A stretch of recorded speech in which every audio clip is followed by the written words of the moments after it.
Henry Juszkiewicz is the owner and CEO of Gibson Brands Incorporated. Although he is often thought of as the most hated man in the guitar industry, Henry saved the Gibson company after the Norlin era from utter failure in 1986, by purchasing the company for a mere $5 million with David Berryman. The Norlin era was a time when Gibson was producing inferior products, while trying to save production costs due to a decline in sales. Many of its experimental guitars were also huge failures. Henry, who paid for his Harvard University business degree by playing Gibsons in a rock band, managed to turn the company around and focus on the classic guitars that made Gibson a household name.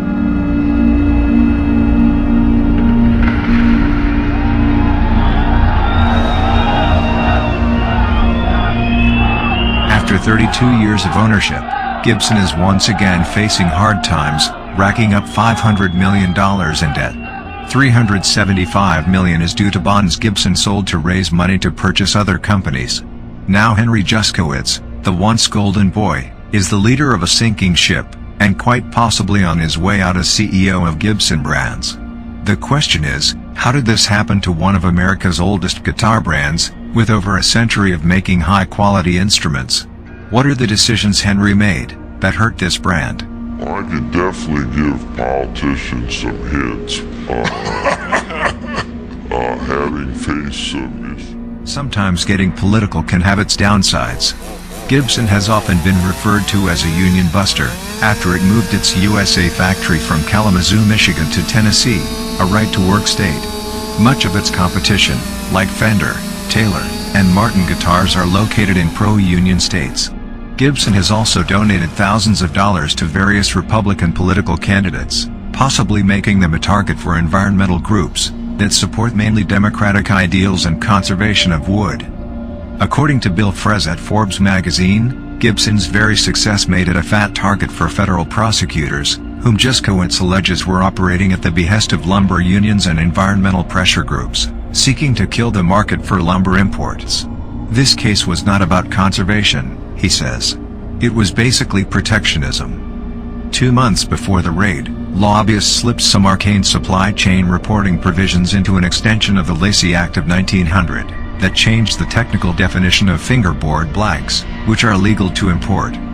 With no clear legal standards, a sealed warrant the company has not been allowed to see to this day, no formal charges filed, and the threat of a prison term hanging over any executive who does not take due care to abide by this absurdly vague law, Gibson settled. "You're fighting a very well-organized political machine in the unions," Juszkiewicz concluded. "And the conservation guys have sort of gone along. Hey, what's not to like about $50,000? It's about allowing people like myself and the entrepreneurs to do what they do unencumbered. So often government gets in the way.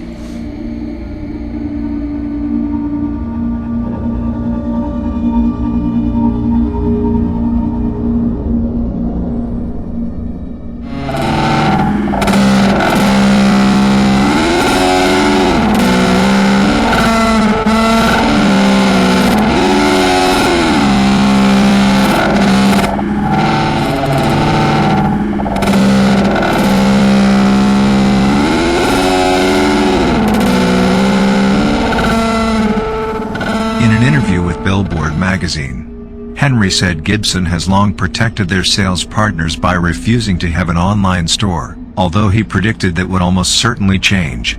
But he warned stores that they'd have to up their game if they wanted to survive in the harsh climate. "The first thing we are doing is try to teach the stores how to merchandise," he commented. "I've been arguing with retailers for a long time that you have to be a place where customers can sit and take in the store, and be a destination that is friendly. If you walk into most music stores, there's nowhere to sit. Give me a break.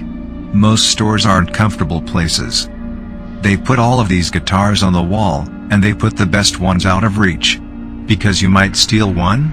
Well, that's one way to look at it, but Apple doesn't look at it that way, and most of their stuff is more expensive than a lot of higher-end guitars.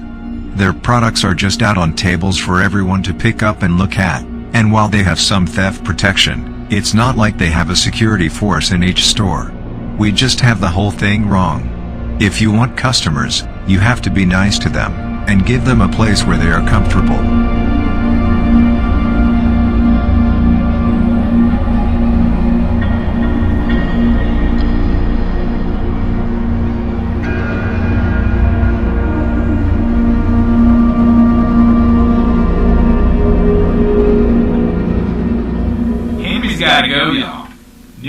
CEO time, I would say that most people would agree that he hasn't done a spectacular job with Gibson in the last couple of decades, maybe. And with the current layoffs of some of the senior builders at Gibson in the custom shop, and the blame game where he's tossing a lot of blame on the retailers for Gibson's lack of financial viability, I don't think he's a popular guy in the industry. I think he's definitely not popular with the retailers as a whole.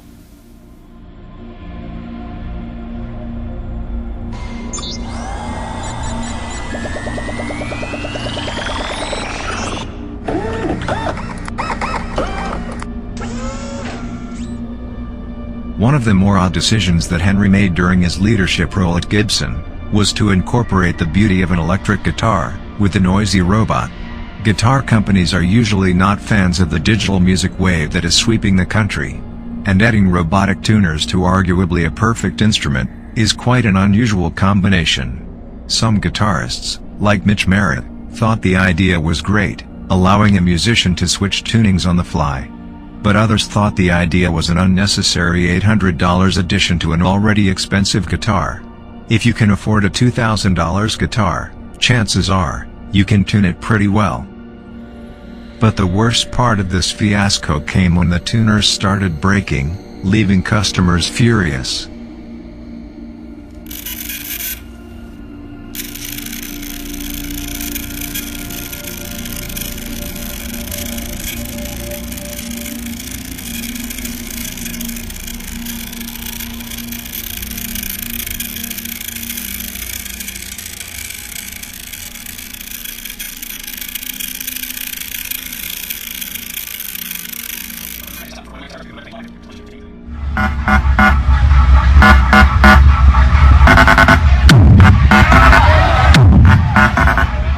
One of Gibson's greatest blunders was shifting their focus from a traditional guitar company to a music lifestyle company.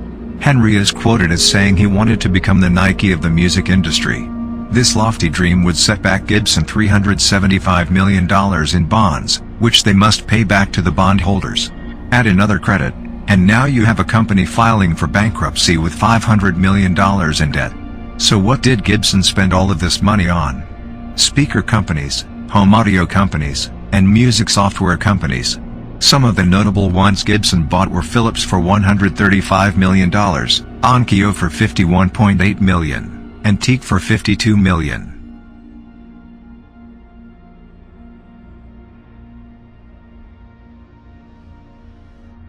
Unfortunately, Gibson cannot hide from its creditors. They will take over the company, and possibly remove Henry from his leadership position at Gibson Brands. Will this be a good thing?